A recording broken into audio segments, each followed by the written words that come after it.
নমস্কার, আমার নানা রঙের দিনগুলি ব্লগে আপনাদের সকলকে স্বাগত জানাই। আশা করি যারা যারা আমার ব্লগটি দেখছেন তারা সকলেই সুস্থ ও খুব ভালো আছেন।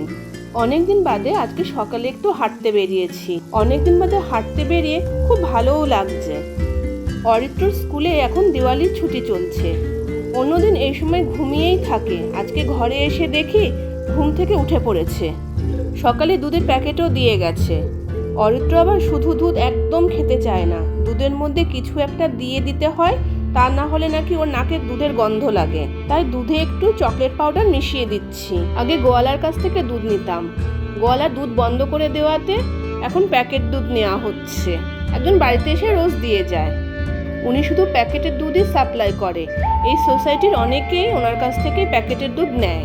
এছাড়া ওনার কাছে ব্রেড, ছাঁচ, টক দই সব কিছুই মোটামুটি পাওয়া যায়। এক্সট্রা যদি কিছু দুধ বা অন্য কিছু যদি লাগে তাহলে ওনাকে আগের দিন রাতের বেলা মেসেজ করে দিতে হয়, তাহলে তিনি সেটা সকালে সাপ্লাই করে দিতে পারে। দাঁড়ান, ওকে একটু দুধটা দিয়ে আসি। ঘরের টুকটাক কাজ সেরে আমার টিয়া পাখিকে খাবার দিয়ে এবার এলাম সকালে নিজেদের টিফিন বানাতে। আজকে সকালে বানালাম লুচি আর আলুর তরকারি। অরিত্রর বাবা সকালে লুচি আলু তরকারি খেয়ে অফিসে বেরিয়ে গেছে। আমাদের সোসাইটিতে একজন বাঙালি দিদি থাকেন, উনি কালী পুজোর দিন ঘরে পুজো করেছিলেন। উনি আমাদের একটু প্রসাদ দিয়েছিলেন। নানা রকম প্রসাদের মধ্যে লুচি আলু তরকারিও ছিল। সেই আলুর তরকারিতে উনি হলুদ দিয়েছিলেন না। অরিত্র সেই আলুর তরকারি খুব ভালো খেয়েছে, তাই আমিও আজকে তরকারিতে হলুদ দিলাম না। দেখি কেমন হয়, দেখি অরিত্রর পছন্দ হয় কিনা। তেলে একটু জিরে ফোড়ন দিয়েছি আর তার সাথে দিয়েছি একটু হিং। আলু আর টমেটোগুলো একসঙ্গে তেলের মধ্যে দিয়ে একটু ভালো করে ভেজে নিয়েছি। এবার লবণ দিয়ে নাড়াচাড়া করে অল্প একটু জল দিয়ে ঢাকা দিয়ে দেব। সেদ্ধ হয়ে গেলেই নামিয়ে নেব। ফ্লিপকার্টে একটা মশলা রাখার কৌটো অর্ডার করেছিলাম, সেটাই এসেছে। দাঁড়ান, পার্সেলটা খুলে দেখে নিই কেমন এসেছে। এইরকমই একটা মশলা রাখার পাত্র ছিল, অনেক বছর ধরে ব্যবহার করছি, কিন্তু এখন দেখছি আস্তে আস্তে কোটোর ভিতরের যে বাটিগুলি থাকে সবই কেমন ফেটে গেছে। তাই আবার নতুন একটা মশলার কৌটো অর্ডার করেছিলাম, দেখি এটা আবার কতদিন চলে। এই প্রথমবার ফ্লিপকার্ট থেকে আমি কোনো স্টিলের জিনিস নিলাম। বাহ, ভালোই তো হয়েছে মনে হচ্ছে। সাথে দুটো চামচও দিয়েছে। বেলা হয়ে গেছে, দুপুরে রান্নাটা তাড়াতাড়ি করে এবার একটু বসিয়ে দেব। একটা ইলিশ মাছের মাথা ছিল, ভাবছি ওটা দিয়ে একটু ওলের তরকারি করব। ওলটা আগে থেকে কুকারে সিদ্ধ করে রেখেছি, তাই ওলটা হতে আর বেশি সময় লাগলো না। ইলিশ মাছের মাথা দিয়ে করছি তো বেশি কিছু আর মশলা দিতে হবে না, তাড়াতাড়ি হয়ে যাবে।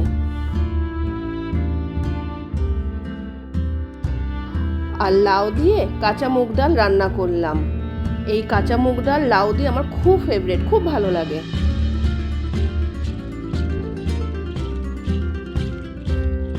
অরিত্র মোরলা মাছের টক খেতে খুব ভালোবাসে, তাই মোরলা মাছ আনলেই ওর জন্য একটু মোরলা মাছের টক করে দিই। সব মাছটাই ভেজে নিয়েছি, অর্ধেকটা দিয়ে মাছের টক বানাবো আর অর্ধেকটা মাছ ভাজা খাবো। মোরলা মাছটা মচমচে ভাজা করে খেতে কি দারুণ লাগে বলুন। তেঁতুলটা আগে থেকে ভিজিয়ে রেখেছিলাম। ফ্রাই প্যানে একটু সর্ষের তেল আর সর্ষে ফোড়ন দিয়ে তেঁতুল ভিজানো জলটা দিয়ে দিয়েছি। এবার ফুটে উঠলে মাছগুলি দিয়ে দেব। স্বাদ মতো নুন আর চিনি দিয়ে ভালো করে ফুটিয়ে নামিয়ে নেব।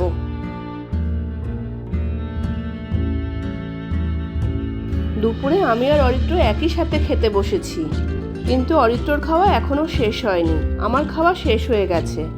আমি অপেক্ষা করছি ওর খাওয়া শেষ হয়ে গেলে সব পরিষ্কার করব বলে। আমাদের টিভি রিমোটটা নষ্ট হয়ে গেছে, টিভি আর চলছে না, ও ট্যাবেই যা দেখার দেখে নেয়।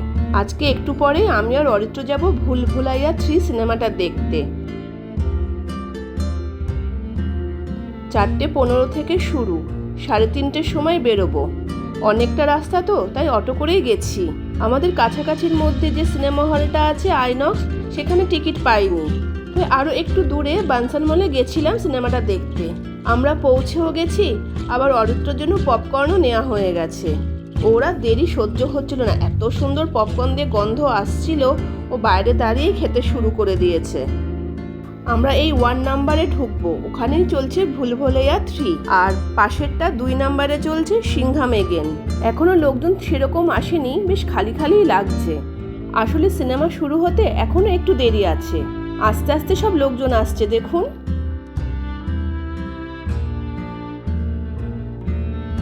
এই যে আমি আর অরিত্র বসে পড়েছি। অরিত্রর বাবা আমাদের সাথে আসতে পারেনি, অফিস ছুটি পায়নি, তাই অগত্যা আমরা দুজনেই এসেছি। এই প্রথমবার এই হলটাতে এসেছি। একেবারে খারাপ না, তবে আইনক্সের মতন অত বড়ও না। ভুলভুলাইয়া 3 মোটামুটি ভালো, একেবারে খারাপ হয়নি। তবে একদম প্রথমে অক্ষয় কুমারের যে ভুলভুলাইয়াটা বেরিয়েছিল সেটা এটার থেকে অনেক অনেক ভালো হয়েছিল। সিনেমা দেখা শেষ, একটু খিদেও পেয়েছিল, তাই পাশেই ম্যাকডোনাল্ড ছিল, সেখানে গেছিলাম বার্গার খেতে। ম্যাকডোনাল্ডে ঢোকার আগে অরিত্রর একটা ফটোও তুলে দিলাম। এখানে নিজে নিজেও বিলিং করা যাবে, তাই অরিত্র নিজে বার্গার পছন্দ করে বিলিং করে নেবে বলে গেছে। ও বারবার এদিক ওদিক দেখছে, দাঁড়ান ওর কাছে একটু যাই, কিছু একটা প্রবলেম হয়েছে হয়তো। না না, ঠিকঠাকই করছিল, পেমেন্ট অপশানে গিয়ে আটকে গিয়েছিল। আমি তারপরে গিয়ে পেমেন্ট করে দিলাম। দুজনের জন্য 2টো বার্গার আর কোল্ড কফি নিলাম। এই যে অরিত্র আমাদের দুজনের জন্য এই অপশানটা পছন্দ করেছে। অরিত্র বার্গার, পিৎজা এগুলো খেতে খুব ভালোবাসে। আমাদের ছোটবেলায় অবশ্য এইসব ছিল না, রাস্তার ধারে একটু আলুর চপ বেগুনি পাওয়া যেত, আর তা না হলে egg roll, chowmein, Mughlai. Chowmein Mughlai তো আবার ওখানে বসে খেতে হতো, না হলে আবার ঘরে নিয়ে এসে খেতে হতো। রাস্তায় বেরোলে এগ রোলটাই বেশি খাওয়া পড়তো। এখানে তো আর এগ রোল, মোগলাই এগুলো আর পাওয়া যায় না, তাই বার্গার, পিৎজা এগুলোই ওর ফেভারিট হয়ে গেছে। ঘরে মাঝে মাঝে বানিয়ে দিই জানেন তো, কিন্তু সে বাইরের সেই রকম স্বাদ তো আর হয় না। এখানে চাউমিনটা পাওয়া যায়, তবে যখন ওয়েস্ট বেঙ্গলে যাই তখন এগ রোল, মোগলাই, নানান রকমের চপ এগুলো খেয়েই থাকি। অরিত্রও কিন্তু ওখানে গিয়ে পিৎজা, বার্গারের কথা একদমও বলে না। অরিত্রও কিন্তু এগ রোল, মোগলাই, নানান রকম চপ এগুলো খেতে খুব ভালোবাসে, ওখানে গিয়ে খায়। আসলে এখানে তো এই সমস্ত পায় না, তাই পিৎজা, বার্গার এগুলোকেই ভালোবেসে ফেলেছে। খাওয়া হয়ে গেলে একটু শপিং কমপ্লেক্সটা ঘুরে দেখছিলাম। বাপরে, কত বড় একটা ভুলভুলাইয়ার অ্যাড দিয়েছে দেখুন এখানে।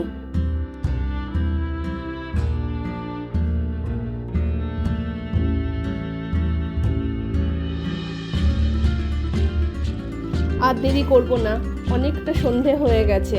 ওইদিকে আবার অরিত্রর বাবা অফিস থেকে চলে আসবে, একটা অটো নিয়ে বাড়ি ফিরে যাব। ঘরে ফেরার সময় একটা কোল্ড ড্রিঙ্কস কিনে নিয়ে যাব। অরিত্রর ইচ্ছে ছিল আজকে একটু রেস্টুরেন্টে খাওয়া, কাছে পিঠে সেই রকম কোনো রেস্টুরেন্ট পাইনি জানেন তো, আর রেস্টুরেন্টে ঢুকলে একটু দেরিও হয়ে যেত। আমরা দুজনে গেছি, আবার ওর বাবাও চলে আসবে অফিস থেকে, তাই আর দেরি না করে বাড়ি চলে আসি।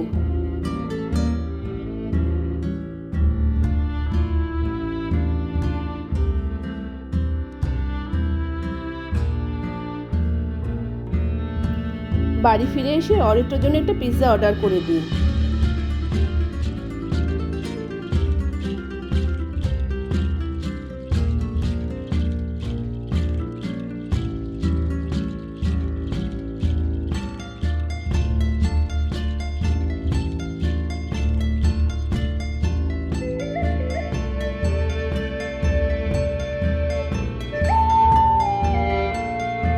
আর আমার আর ওর বাবার জন্য আর একটা। আমি আর অরিত্রর বাবা হাফ হাফ করে খাবো। পিৎজাটা খেয়ে ওর বাবা আর আমি রাতে ডিনারটা একেবারে করে নেব। দুপুরে তো রান্না করাই আছে, শুধু কটা রুটি বানিয়ে নেব। আজ তাহলে এইটুকুই। সকলের সুস্থতা কামনা করে আমার ব্লগটি এখানেই শেষ করছি। দেখা হবে নতুন আরও একটি ব্লগে খুব তাড়াতাড়ি। যারা এখনও পর্যন্ত আমার চ্যানেলটি সাবস্ক্রাইব করেননি তারা প্লিজ সাবস্ক্রাইব করে নেবেন, আর একটি লাইকও করে দেবেন।